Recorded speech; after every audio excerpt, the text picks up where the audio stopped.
I'm the host of Discover the Oak Ridges Moraine video series, Susan Lloyd Swale. This video series is a journey in learning about the Oak Ridges Moraine through visual exploration and interviews with experts. The Oak Ridges Moraine, known as Ontario's rain barrel, is a major source of groundwater for the Greater Toronto Area and the lifeblood of Ontario's greenbelt. But as you'll see in these videos, it is so much more.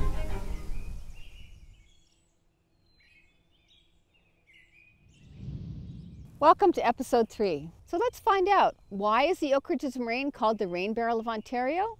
Join groundwater scientist Steve Hollish and I as we explore the beginning of a river system as it percolates up from the forest floor.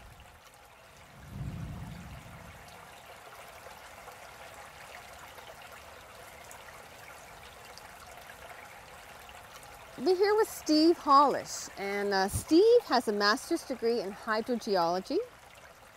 Why is the Oak Ridges Moraine called the rain barrel of the GTA, and how does it function? Yeah, when you think of a rain barrel, you think of storing water, precipitation mainly, and the precipitation is held in these rain barrels and used to irrigate lawns and so on into the future. So really it's a way of storing water for later use. And it's an apt analogy to the Oak Ridges Moraine because the Oak Ridges Moraine, its composition at the surface is largely coarse-grained sands and gravels, which allow precipitation to infiltrate into the ground quite readily. And so the water can move into the Oak Ridges Moraine sediments, percolates down to the water table, and is then slowly released on both the north and the south flanks of the moraine into streams through little seepages and springs like we're seeing right here in the upper part of the West Holland River watershed right now. As it releases water, so it flows into the groundwater moves into the ground, and then laterally it flows to the flanks of the moraine. And there as the topography drops off, the water seeps out. As you see right here, we're in the headwaters of the South Holland or the West Holland River. And you can see the water is seeping out as we've dropped in topography. The water table is intersecting the ground surface and the water starts seeping out, feeds cold, clean, fresh, good quality water to the streams. Fish rely upon it, benthic organisms, wildlife, and so on. And these streams move off of the moraine through our more urbanized parts of the GTA. Fascinating. And what is a benthic organism? Benthic organisms are little like mayflies and caddisflies that live in the bottom of the stream, Okay. and they're, feed fish and so on. So there's a whole ecosystem that, fisheries biologists and so on explore to gauge the health of the streams. Oh, fascinating. This is the West Holland watershed, and we have a little tributary coming out here.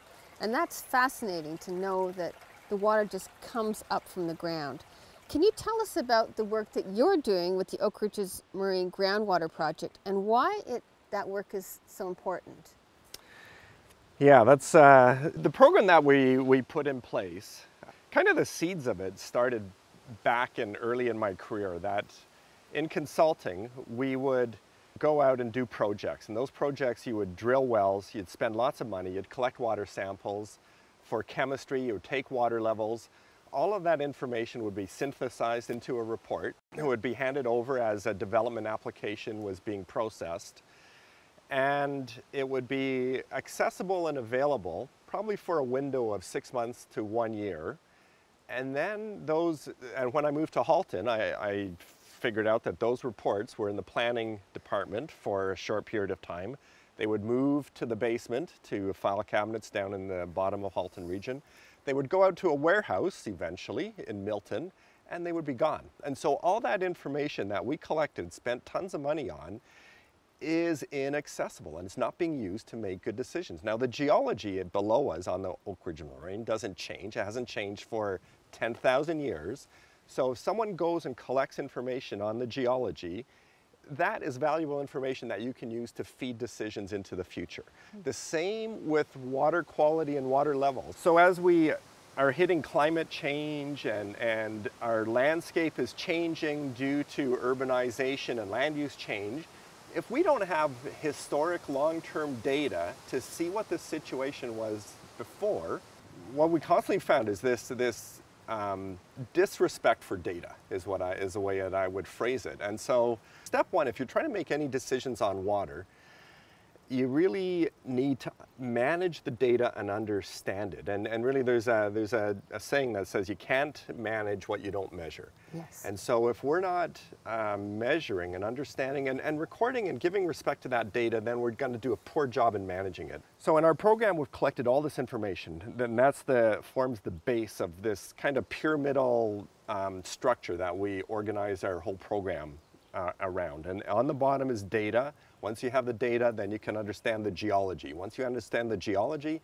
you can understand how water is moving through the geology. More permeable sediments where there's sands and gravels, the water goes quicker. Right. If it's clay and silt, it doesn't move so quickly. So once you understand the geology, you understand the water flow, then you can make decisions on, okay, if we urbanize this part, we're going to affect recharge, we're going to change the flow system. But one of the other important things about hydrogeology and groundwater is that we don't only have to understand how water is moving in the subsurface, we also have to understand what's falling from the sky. Yes. So we need to know the precipitation and how much of that precipitation is recharging the groundwater surface versus being used by the trees, evapotranspiration, versus being run off into streams. So hydrogeologists have to understand the climate and how much is falling on the ground. Also on the discharge end, when we're trying to do water balances, if we measure in this stream, for example, 5 gallons a minute is flowing through here. If we go and trace the drainage basin that comes out to this point, and we estimate based on precipitation and our groundwater flow that we should have 30 gallons a minute flowing here, then we know that we don't understand the system very well. But that it just shows the importance of also measuring stream flows and understanding stream flows. So hydrogeologists have to knit everything together and so that I think is again a unique attribute of our program is we have data on precip, on stream flows, on groundwater, anything you need to make better water management decisions. And can I just ask you about those water management decisions? So you said you have 15 partners. So are those partners like municipalities that are using that information to make decisions on where to build infrastructure and where not to build infrastructure? Is that? Absolutely, yeah, that's the idea. It's not only a cool history project, but it again, it's from a science perspective, it gives you the background information on how things are changing. And so, so oakridgeswater.ca. And if you click on the maps icon, you get right to the maps. All the wells are there, water table maps, surficial geology maps, the maps of the Oak Ridges Moraine, everything. It's a wealth of information on the moraine, and not just on the moraine itself, but also off the moraine, because the watersheds that drain north and south off of the moraine, you can't really, from a groundwater perspective and even from a surface water perspective, isolate the moraine and say we're only studying the moraine. You kind of, from a water management point of view, you have to take the whole watershed under consideration. Right. What is needed to ensure our source water is sustained as a clean water resource for generations to come?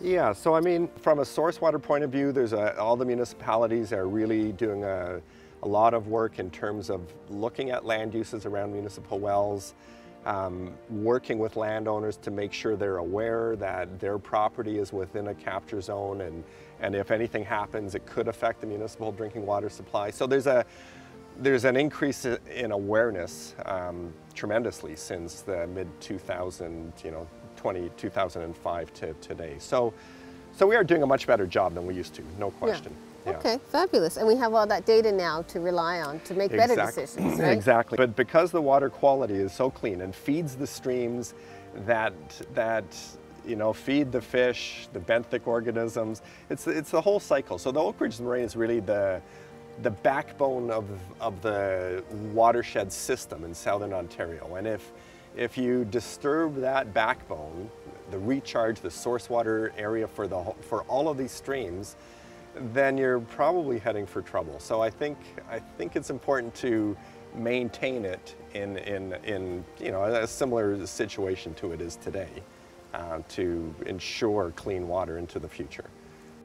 And I invite them to come up here. Today we are in the Happy Valley Forest, Goldie Feldman Nature Reserve. It's a fabulous place. You can see where the water starts to come out of the Oak Ridges Moraine right here.